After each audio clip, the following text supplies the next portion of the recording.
This is our new solar system as we take another step towards more energy independence.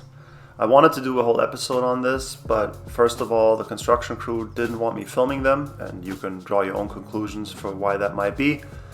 And secondly, I've been having some major problems with iMovie and lost a lot of files in the editing process, which is also why I'm super late with this video.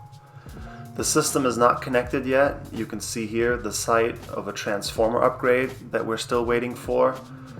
So unfortunately, we don't have a target date from our electricity provider, but can't wait to get this thing turned on.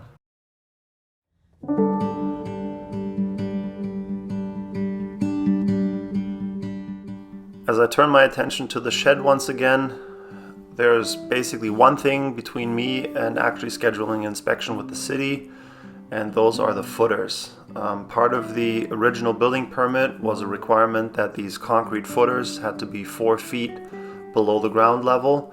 They are 4 feet long tubes, but as you can see, they are still sticking out some.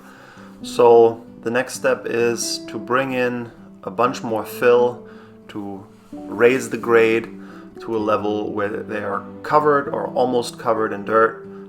I have some more plans for topping this with a gravel layer next year and doing a final layer of coping or capstones on the wall to go with that. But for the time being, this will have to do for this winter. It will be good enough, and I'm hoping that it's also going to be good enough to actually pass inspection, since I have no prior experience with this process.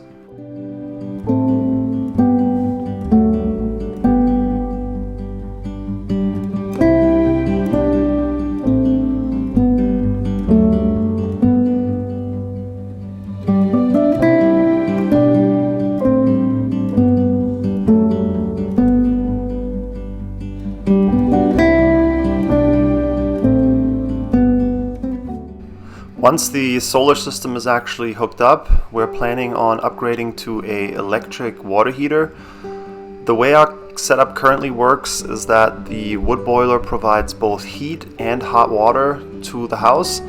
And since we want to keep taking showers in the summer months, we are unfortunately forced to keep the fire going all year long.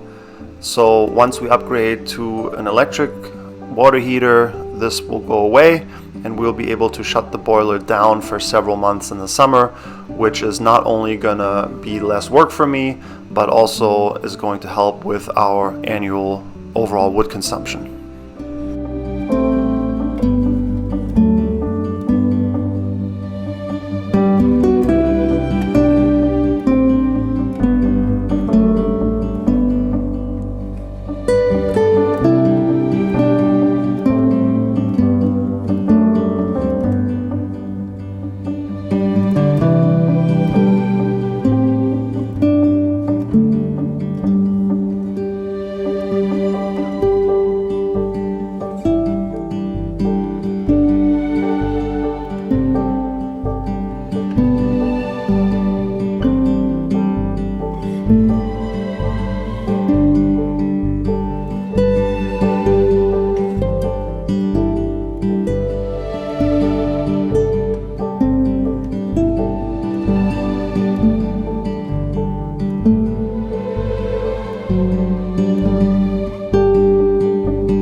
During this process, I end up bringing in fill several times from the outside. This is definitely one of the big realizations after the fact. I totally underestimated how much earth moving would be involved in this project and how much extra time this adds to the overall duration.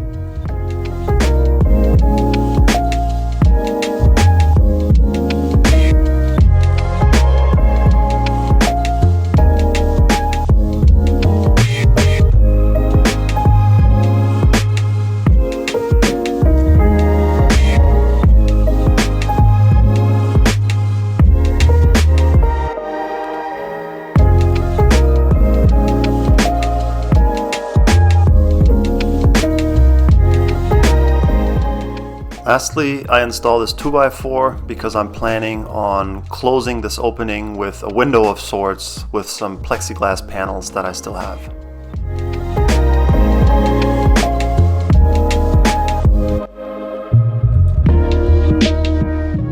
Feels good to finally get to this point with the tractor being put up, with a bunch of firewood under the top half, and the third bay containing a bunch more wood that I still need to process for next year.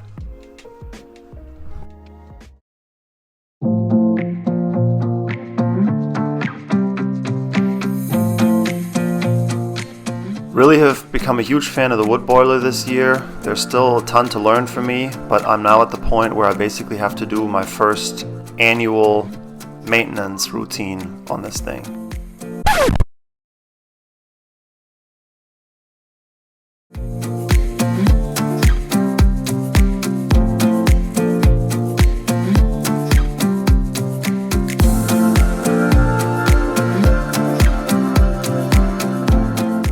I need to come up with a better long-term plan on what to do with these wood ashes. Some of them I can use in the garden, and I have. Others I need to somehow spread over a larger area on the property. Something to think about on how to make this process a little bit easier and more convenient in the future.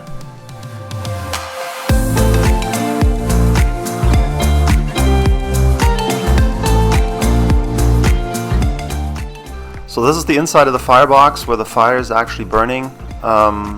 It's a little bit tough to film because the camera is right in the door now and I'm trying to work alongside of it. That's why I don't have a ton of these views. But basically I'm trying to remove the built-up creosote from the walls of the firebox to prevent moisture getting trapped between the steel walls and the creosote, which could lead to some increased corrosion levels. This tool is an interesting one that I also inherited from the previous owners. It's to poke the creosote buildup out of the little wire mesh that is at the top of the chimney. It works okay, comes loose pretty easy, so I have some improvement ideas for next year. And lastly, I assemble this Fireglass chimney brush.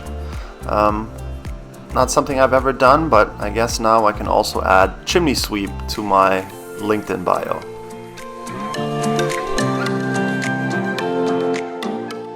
And here's a clip of me getting annoyed as I realize the camera's going to lose battery right as I'm about to start filming. So here's the next try, and this is actually one of the more important parts of the maintenance process for the boiler, and this is testing the water. So I take a water sample from the little tube and fill it into a clean glass. And first step is to do pH testing. So I got these little pH test strips. Pretty straightforward. Dip it in the water, it turns a certain color, and you take that color and you compare it to a color scale on the package. Turns out that my pH value is about 12, which is kind of crazy high. It's supposed to only be around 7. And I'm doing a second test which measures the amount of corrosion inhibitor in the water, and turns out that basically there's 0 corrosion inhibitor, so this will be something that I have to figure out how to deal with going forward.